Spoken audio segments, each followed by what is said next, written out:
Good afternoon, people. Let's learn about this iconic car from Germany. First, I bought this off an eBay seller called Mimoma-com. They have tons of positive reviews, so I think they're a solid seller. But inside this box is a Schuco Mercedes 300 SL, which is a very iconic car, and I've actually had the luck of actually being able to see one on the road. Like I literally was driving behind one, and it was actually a very small vehicle. I expected it to be a lot larger, but it wasn't. You know, this is packing. Really interesting recycled cardboard there. Okay. So, well, information on this car here. It was sold between 1954 to 1957. This is the coupe version, obviously, but there was a roadster version, but I'm not going to talk about that one since this isn't a roadster. So there are 1,400 coupes sold over those 3 years. There's a 3-liter inline-6 up front, and it made 240 horsepower, and it was considered the fastest car of its time. So it, obviously won a lot of races and was successful in racing. And the development of this vehicle came about from Max Hoffman, who was a New York Mercedes dealer, and he suggested making a tamer road-going version of one of their racing cars, and that resulted in this because Max Hoffman ponied up the money to order 1,000 of them, and so Mercedes is like, okay, we'll make it, and it obviously is a success. Some people have called it the most beautiful car of the last century. So let's take this off the stand and see what's going on here. This is my first new Schuco. I think it's actually my first Schuco in my collection. Yes, it is. So this packaging is new to me.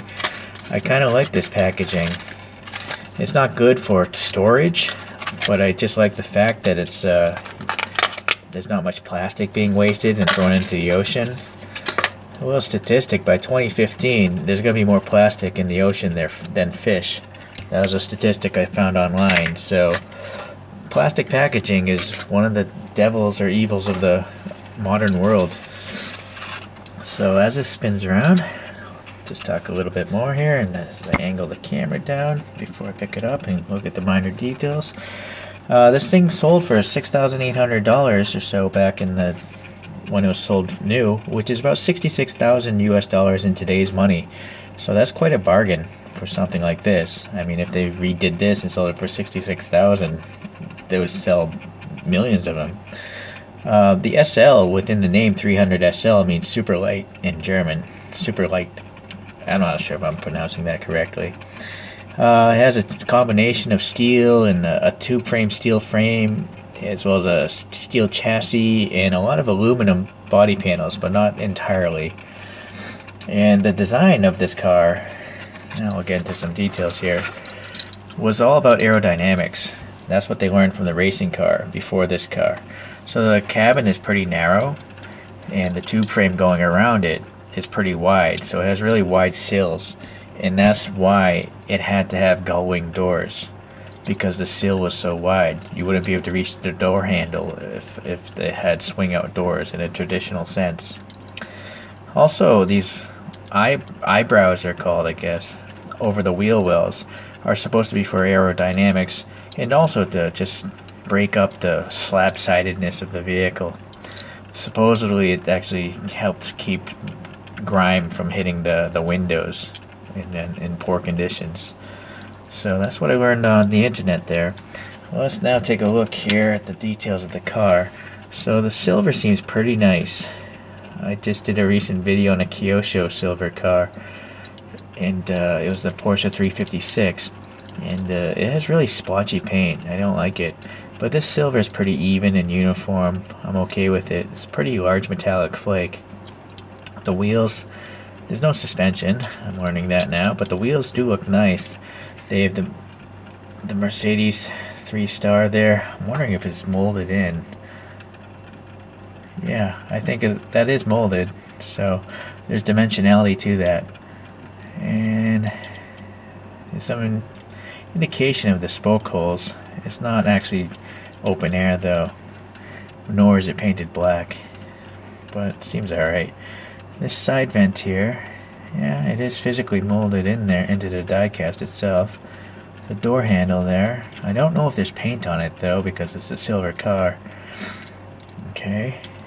Now my instinct is to look at the tires. Yeah, tire width wise, that looks like tires from the 50s, pretty narrow, and they got some tread on there. And then we have some text on the bottom, so at least this is great. Alright, so I like Schuco because I know who made the car, Schuco, and I know what car the car is. So for posterity, for the future generations that might buy this used someday, they'll know what this car is.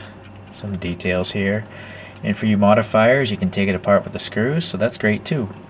I am now noticing the separate painted, well, it's not separate, it's probably like bottom casting, but at least they painted the exhaust silver, so on the back it should shine.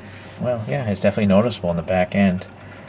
Looking down there again, I like that the bumpers are a separate piece and not part of the metal casting. These chromed plastic bumpers. Okay, so now that we're here, we might as well talk about this side. Looks like a little bump for probably the trunk latch or something. And the plastic insert lights look good, and there's a little bit of silver to help break up the segments of the light. This 300SL is molded into the casting. Now that's something I want to be critical about. It is nice to see, but I just don't think it'll be that large on the real car. Not sure. What do you guys think if you look at photos on the internet? Now these panel lines look pretty good.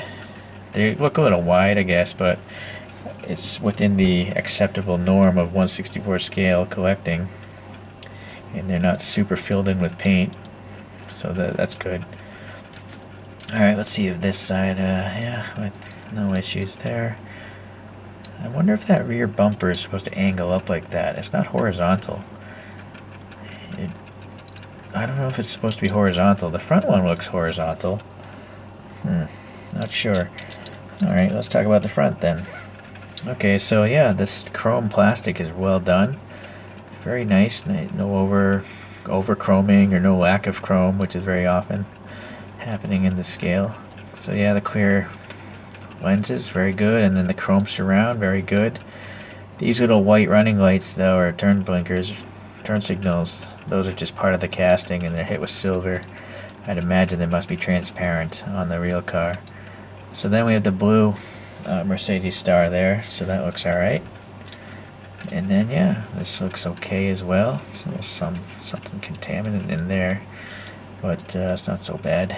Okay, so nice, pretty good ridging for a metal car right there. Pretty tight detail. Okay, so just to let you guys know, on AliExpress there is a 1/64 scale 300SL coming out where the wings do open. I mean, the doors are openable, and as well as the front hood. But if you look closely at the photos, the promotional photos, those doors are not aligned on that model, and the huge gap of the opening panel, it just doesn't look like a good model. I'm not going to bite the bullet on that one. I'll leave it to one of you guys to buy that one and do a review. I'm perfectly happy, or happier, with a single piece of metal with tight body lines, body panel gaps. So I'm sticking with this one. So yeah, in summary, I guess this is a pretty great model. I mean, it looks like it's proportioned properly. I didn't look up the dimensions. I'm not sure if this is dimensionally correct. I know the real 300SL is pretty small by modern standards because I've seen one in person, but I'm not sure if this model is correct or not, but it looks good off first impressions, and the paint quality is really nice, so that's great. I've gotten some brand new Kyoshos and some bad paint, same with TLV, so this is a great model. Okay, so that's what we got today, and I'll talk to you the next time. See ya.